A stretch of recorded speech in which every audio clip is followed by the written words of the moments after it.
In today's video, we will be turn a day image into night.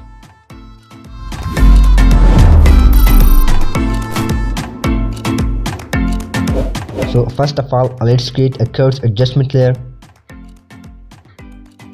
and make the image darker just like this.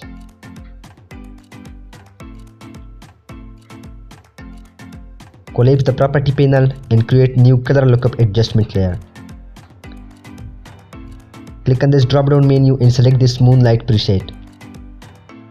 You can also drop down its opacity if you want to. Let's create new layer for the star and apply this pattern, which you can download from link in the description. Change its blend mode to screen and select its layer mask. Invert it by pressing Ctrl I. Select the brush tool and make sure your foreground color is white. Now brush on these areas and you are done. So thank you so much guys for watching this video. I hope you enjoy it. Hit the like button if you like this video. Be sure to download the project file. The download link will be in the video description. Subscribe to the channel, also ring the bell icon so you won't miss my future tutorial.